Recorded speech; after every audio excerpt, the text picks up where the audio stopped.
No todo lo que crees ser nació contigo. Y no todo lo que habita en tu mente te pertenece. La psicología moderna ha demostrado algo inquietante: la identidad no emerge como una verdad interior que espera ser descubierta, sino como una construcción progresiva que se adapta antes de comprenderse. No comenzamos preguntándonos quién somos. Comenzamos preguntándonos, de forma silenciosa, qué nos permite permanecer.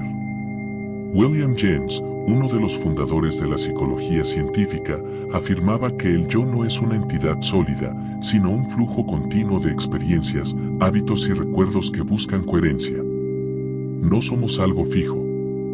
Somos una organización temporal que intenta mantenerse estable en medio del cambio.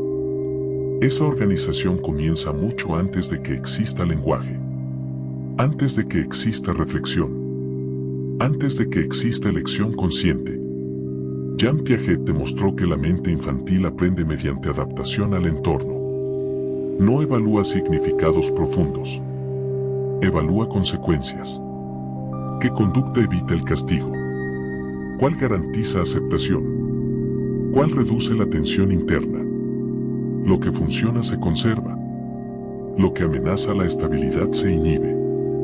Así surge una primera forma del yo. No auténtica. Funcional.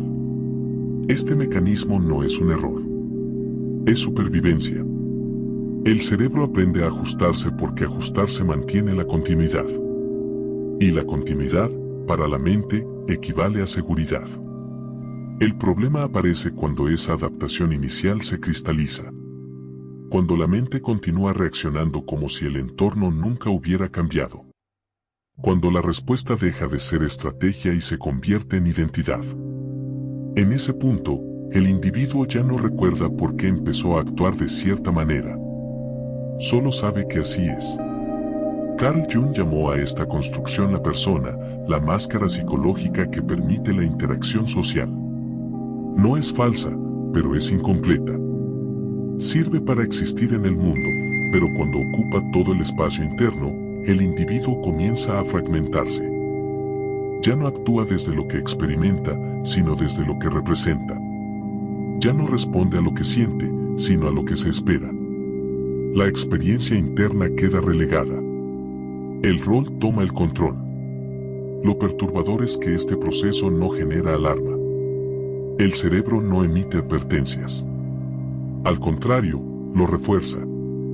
El conductismo, con figuras como B.F. Skinner, demostró que los comportamientos reforzados tienden a repetirse incluso cuando pierden su función original. El refuerzo crea hábito. El hábito crea automatismo. Y el automatismo, con el tiempo, se confunde con identidad. Después de suficiente repetición, la conducta deja de sentirse impuesta. Se vuelve normal. Se vuelve familiar. Se vuelve yo.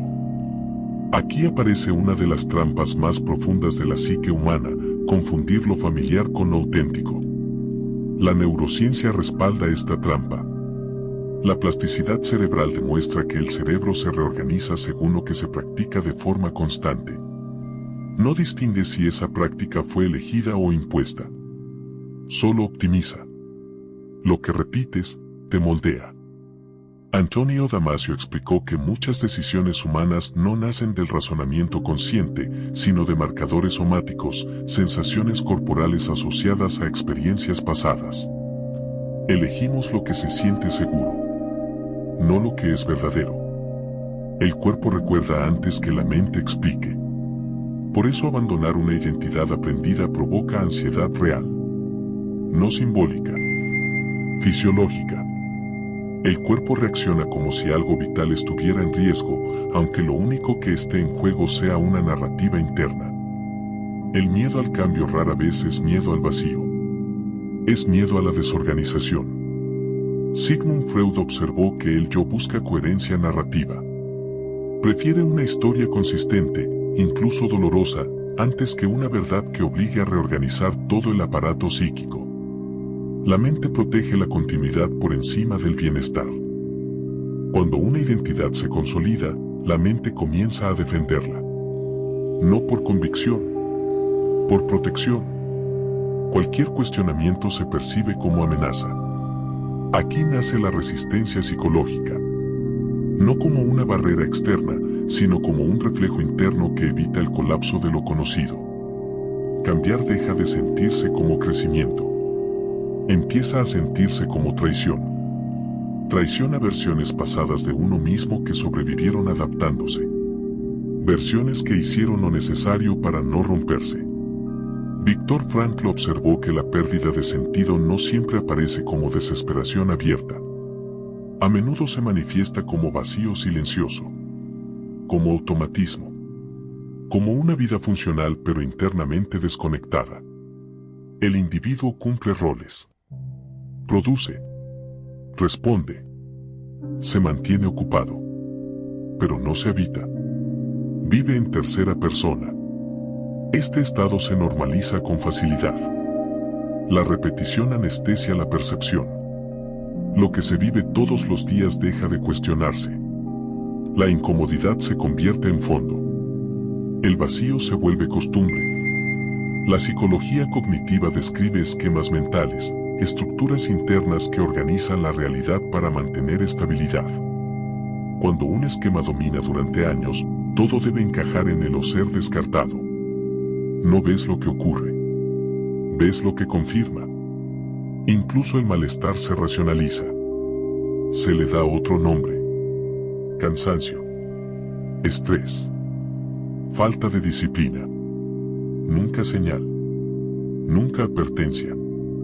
Aquí el terror psicológico no es explosivo. Es gradual. No hay crisis. Hay continuidad. La repetición diaria de una vida que ya no se siente propia, pero que se sostiene porque desmontarla implicaría reconocer que muchas decisiones no fueron elecciones, sino reacciones. Ese reconocimiento es profundamente incómodo, porque obliga a aceptar que la identidad no siempre fue libertad, sino adaptación prolongada. Carl Jung advertía que lo que no se hace consciente se manifiesta como destino. No porque esté escrito, sino porque se repite sin observación. La inconsciencia no detiene el proceso. Lo automatiza. Existe una razón por la que la mente evita observarse con profundidad. No es pereza. Es autoprotección. La introspección sostenida activa conflicto interno. Y el cerebro interpreta ese conflicto como amenaza al equilibrio. Leon Festinger, con la teoría de la disonancia cognitiva, explicó que el ser humano experimenta un malestar intenso cuando mantiene ideas, conductas o identidades que entran en conflicto. Para reducir ese malestar, la mente no suele cambiar la conducta. Cambia la explicación. Así, una vida que ya no se siente propia se justifica. Se racionaliza. Se normaliza. No porque sea correcta, sino porque es menos dolorosa que admitir la incoherencia. Con el tiempo, esa explicación se solidifica. Y lo que comenzó como una defensa temporal se convierte en una prisión invisible.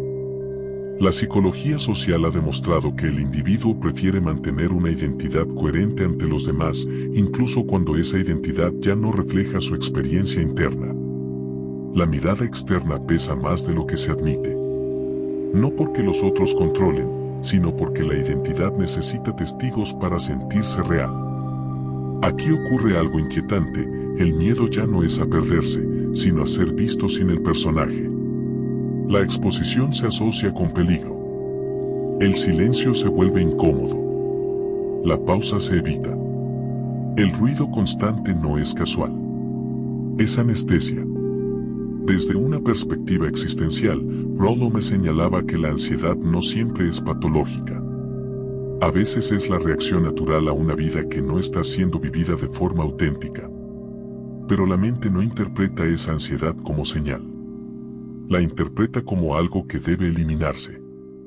Y entonces aparecen los sustitutos. Ocupación excesiva.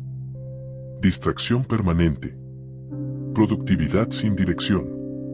Movimiento constante sin presencia real. Con el tiempo, una persona puede pasar años funcionando correctamente mientras internamente se siente ajena a sí misma. No rota. No desesperada. simplemente desconectada. Ese estado es peligroso porque no genera urgencia. No hay colapso. No hay crisis evidente.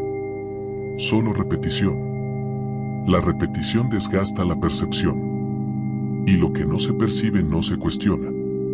Aquí el terror psicológico alcanza su forma más sutil, cuando la mente confunde supervivencia con vida. Cuando mantenerse estable se confunde con estar vivo.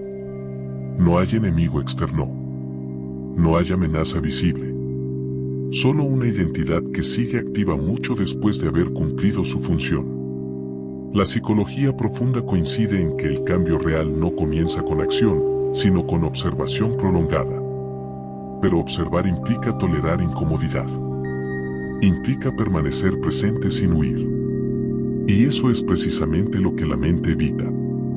Por eso tan pocas personas cambian de verdad. No porque no sepan qué hacer, sino porque no soportan ver con claridad. Ver implica responsabilidad. Y la responsabilidad implica pérdida. Pérdida de excusas. Pérdida de narrativas cómodas. Pérdida de identidades que ya no encajan. Pero también implica algo más. La posibilidad de elegir conscientemente por primera vez. No desde el miedo. No desde la reacción. Desde la presencia. Ese momento no llega como revelación. Llega como incomodidad sostenida. Como una fricción interna que no desaparece. Como una pregunta que insiste. ¿Esto realmente es mío? No exige respuesta inmediata. Exige atención. Y cuando esa atención aparece, la repetición pierde su poder hipnótico. No porque desaparezca, sino porque deja de ser invisible. Observa con atención.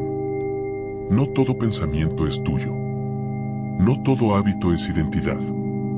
Cuando el ruido se apaga, la repetición se vuelve visible. Y una vez vista, ya no puede ignorarse. Hasta la próxima. Observa tu mente. Porque lo que no observas, nunca se va.